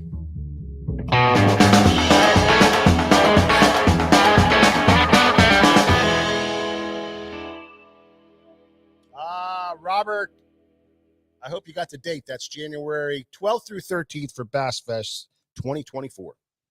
Go ahead, George. What do you got, brother? What's happening? What's hot? I'm going to keep it short and sweet tonight, boys. We had a long interview with Jeremy Lawyer, which I wouldn't trade for the world, and so I'm going to cut this back a little bit. I got 4 items for you. Beautiful. So I'm going to talk about some rods. Back earlier at ICAST, Daiwa redid their Tatula Elite. I call it the Signature Series because every rod has a pro that designed it. His name's on it and his technique is on it. And if you read their book, it's the Patrick Walters jerkbait rod. It's the Johnston Brothers hair jig rod. Ish Monroe, flipping rod, on and on and on. And they're great rods. Mike, I know Ish's swim bait rod. And they're great rods. They redid them. They're a little lighter. Definitely. We talked about them at length. Yep. Well, they also added to and redid the AGS rods. And I'm going to grab one here so that you can understand what I mean by AGS. What's that stand for, AGS, George? It stands for AGS. It says right on the blank, I think. Advanced Graphite System. No. Huh? No, it's foolish. AGS is the guide. So if you look at that guide, okay, that guide, the frame of that guide is carbon. All right, so that's a graphite framed guide. Now, this is the bottom guide on a spinning rod, which is called the stripper guide. So it's your biggest guide. Why would you want that on a rod, George? Well, what Fuji makes this guide, okay? They make this guide exclusively for St. Croix.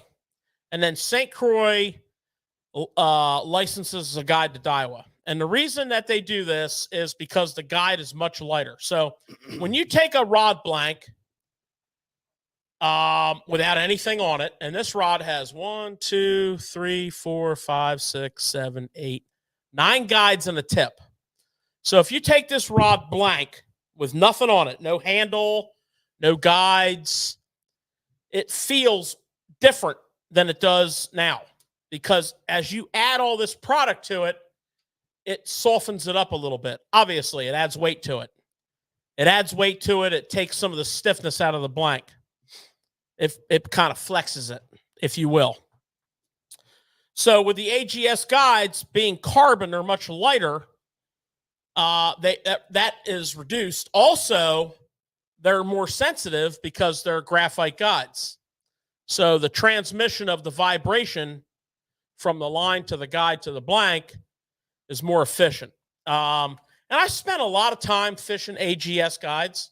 I fished them in St. Croix. I fished them in Daiwa. I mean, if I'm 100% honest with you, and which is what I try to be, I can't tell a big sensitivity difference. I can't. Now, that's not a negative statement, and I'm going to tell you why. It's definitely lighter. It's not a negative statement, and I'm going to tell you why.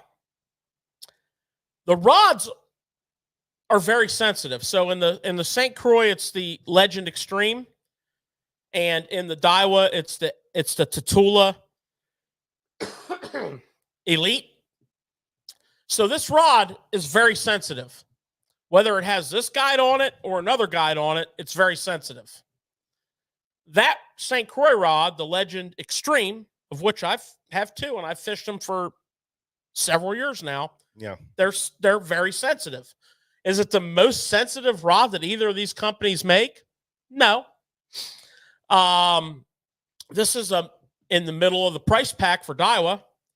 Now, the St. Croix is on the top end of their price range, but again, if I'm being totally honest with you, it's not priced right.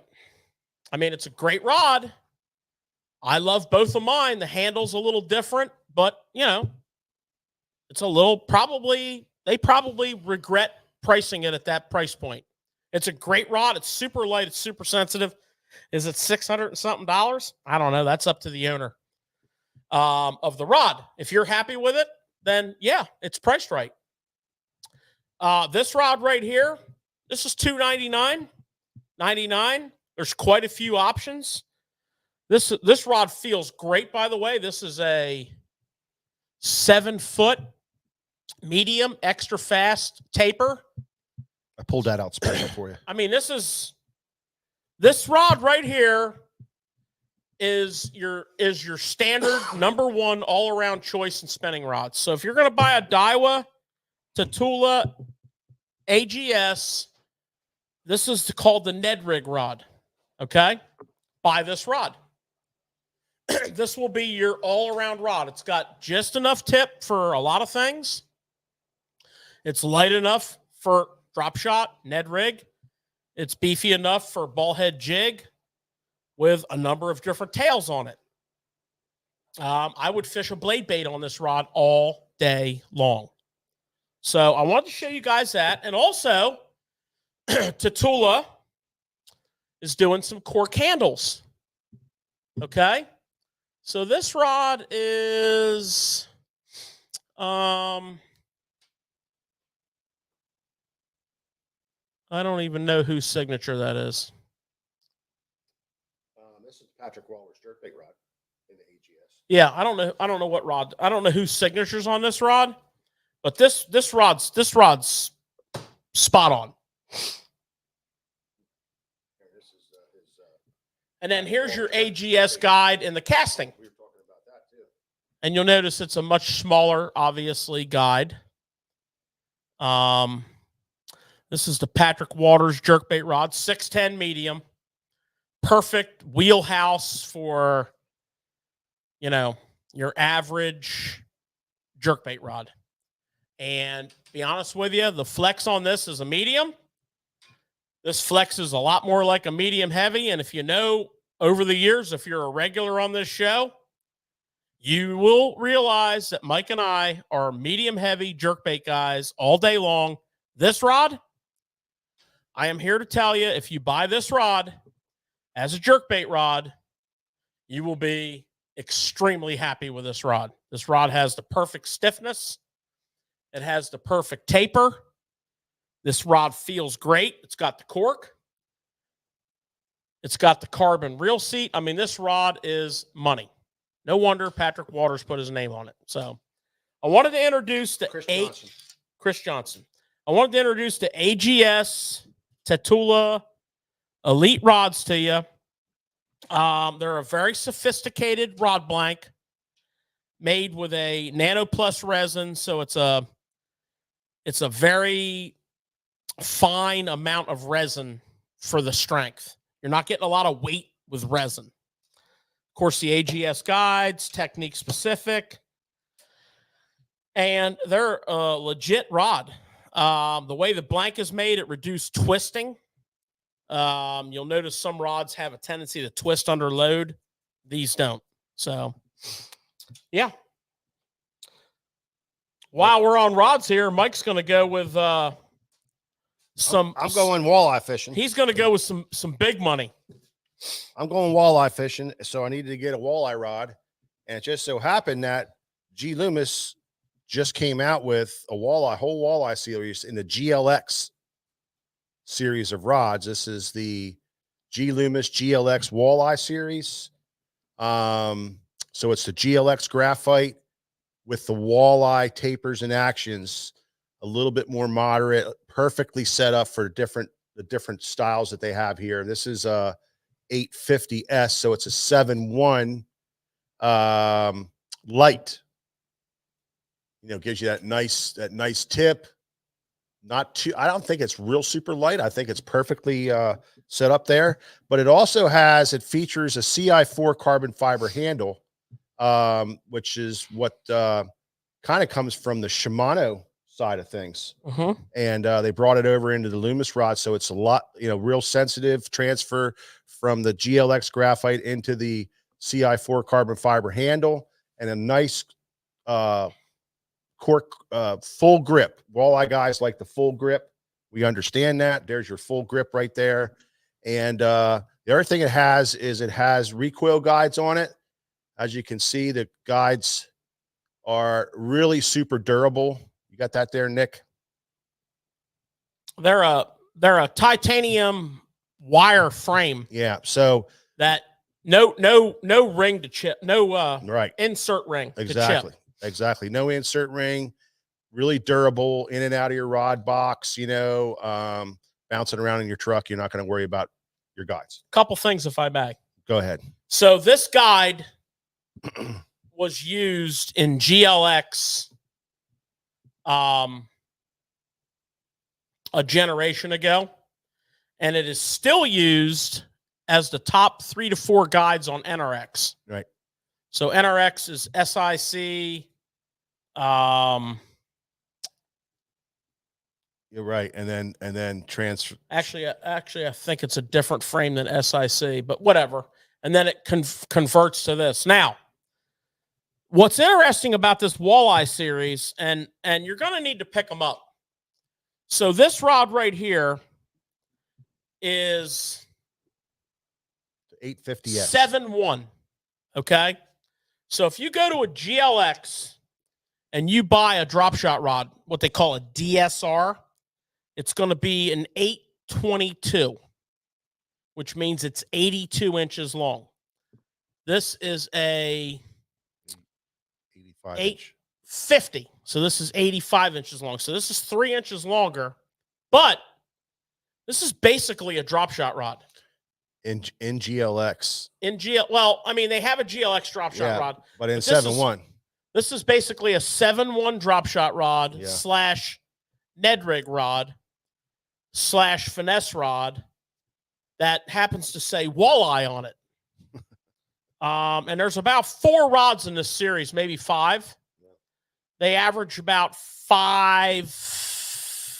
This rod's 520. They're not cheap. GLX rods are expensive, but this thing is stupid light. It is. These guides weigh nothing. These guides won't break. The only thing about these guides that I want you guys to realize with braid, they're a little noisy. Yep. If you think braid is noisy on your current rod, you will have a unique sound experience with this rod. Well, that's not a bad thing. With 4-strand, 8-strand, it's not hard. It's not horrible, but it's still noisy. It's still a little bit noisier. Great rods. Yep. freaking beautiful rods. There's a reason we put them in the shop here. Yeah. A, we have a lot of walleye fishermen here. B, we will sell more of these to the bass market than we will the walleye market all day long. Yeah. Beautiful. What else you got, George? So I have some line for you. And we've been getting a lot of questions here at the shop. Oh, I know why I was saying Seagar all night long. Okay. A lot of people don't understand this leader. This is leader. So I thought we would clear this up. So this is gold label leader. Okay. So the first thing about gold label leader is it's advertised by Seagar as being smaller in diameter. And it is, but not in every pound test. For example, 8-pound test, gold leader, gold label, small diameter, 0.220 millimeter. Okay. I don't know what that is in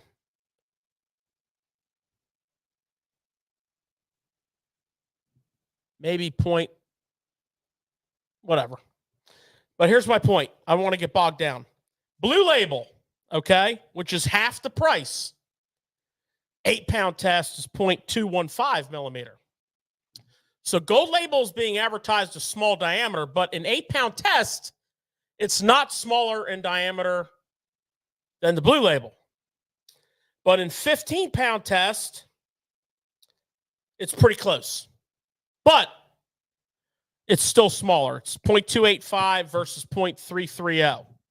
So it's definitely smaller, but it's close. But what's really big about this, besides the diameter, which is legit in most cases, this is called a double structure fluorocarbon, which simply is a word that they invented to tell you that they're taking 2 fluorocarbon resins and blending them together to achieve all of the abrasion resistance that Blue Label is famous for. Blue Label is famous for toughness and abrasion resistance. Yeah. It's I mean, Mike and I have fished it since there's been Blue Label. Yeah. Love it. It's legit. From 6-pound test to 80-pound test, it's legit. But this is smaller in diameter in most cases, and it's more supple. When you get into your heavier blue labels, they have a lot of wiry memory to them, which is not really a problem on a piece of leader. Yeah. It is if you're putting a 10 or 12-foot leader on.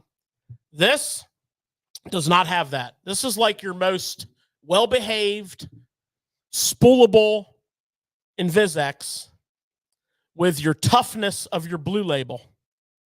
So this is a big deal. And it's more expensive. I mean, for example, the 8-pound blue label is $9.49. The 8-pound gold label is $17.99. Okay? Same size spool. Now, there's other lines out there that compare in diameter. There's other lines out there that have similar claims to them, but I'm here to tell you from a lot of experience with Blue Label, if you're looking for premium fluorocarbon leader, not for filling your reel, but for leader, you should consider this. There are other premium leaders out there, but this is premium. And if you're a Seagar fan, you will love this leader. I like the suppleness of it. You know, It's more forgiving. it's definitely more forgiving. Now, the last thing I got for you tonight, and we may have gone over this. I think we touched on it, but it wasn't available online. I don't know, but we're going to touch on it again. This jerkbait is awesome. We've been fishing this jerkbait now for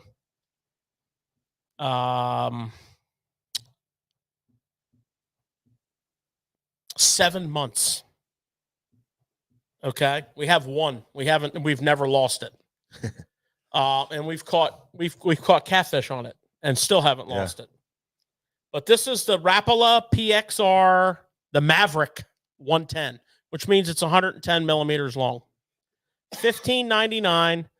This bad boy has VMC red line treble hooks, number 5s. I know. Yeah. I don't believe it. Number 5s, Mike. I don't believe her number 5. This has number 5s. I don't believe it. What size hook does a 110 Lucky Craft have? What 110 Lucky Craft? Number 3. 5s. What size hooks? All right. Well, I'm not going to beat that horse again. I'll get the 5 shirt out for you if you want. You're going to have to. So we got 5 red line. We got 4 3/8 inches long. We got suspending nose down, which we really like, especially when it's really freaking cold. We have a hard action. Okay. We can walk this thing without coming forward. We can get in the face of a fish, get above a fish, okay, and not get a lot of forward. I mean, we're still fishing it. We've been playing with one bait for 7 months. It casts great. It has a weight transfer system. Check them out. Rapala PXR. That's the series. The bait's called the Maverick. It's a 110. These are beautiful colors, Nick. There's like 16 colors, I think. So many colors, Nick. And we have them all in stock. Look at this. Look at this thing. Perch with the chartreuse belly. Drop the mic. Mic drop. All right, boys. Well, there you have it. That's all I got for you. Let's wrap this puppy up. Get me home. I got no hand grenades either. Yeah, we fished a little longer than we wanted to. We didn't get back here to take care of some stuff. We were catching them. Well, when the fish are biting. Well, that's the thing. You know, you get these little bite windows and then it stops and you go forever. And then you get like 4, 5, 6 fish. And then you stops. And then, well, right when we were getting ready to leave, we got that little flare. You know? So we were like, pop, pop, pop, pop, pop. You know, I said to Mike, man, I haven't had a bite in forever. And I made a cast, caught one. Made a cast, caught one. Made a cast, caught one. Changed baits, made a cast, and caught one. Yeah. And I caught one in between there. So it was you can't just leave. like you couldn't. That's leave. happening. Yeah, I had to stay a couple minutes You extra. can't leave when that's happening. Kate wasn't real happy with us keeping her overtime, but that's the way it is. I mean, when you're on the water, you're on the water. You know what I say? Life's hard. Toughen up. Yeah. Yeah, grow up. All right. There you have it, guys. Don't forget, we're not going to be around this next Thursday, but we will come back in hard. Yeah, we're gonna be. We're gonna come back in hot, rejuvenated. We're gonna run a long streak before we miss another one. Yeah, we'll be. This is unavoidable. We have to go to Tampa. Yeah. We have to go fishing for redfish and snook. Yeah. I'm sorry.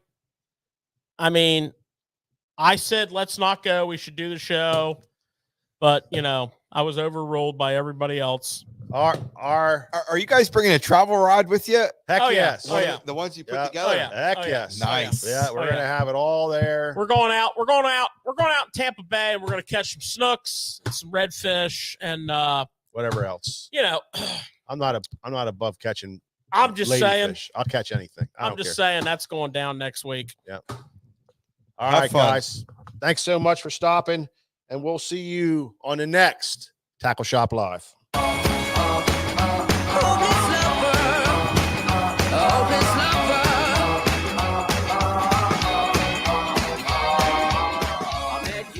Sunny day, right there you took my breath away. Young and pretty, was it just a dream? Mike Barr, give me a call tomorrow. Mike Barr, call me tomorrow. I need to talk to you. You're the best. Well, I know what I feel. Please tell me your love is real. You make me smile when I think of you. If I am down or when I am blue, I can't get enough. You make me happy, I feel so fine. Oh, how I wish that you were mine. I can't get enough.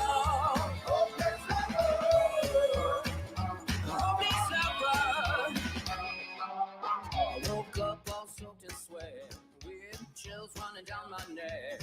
I'm going crazy.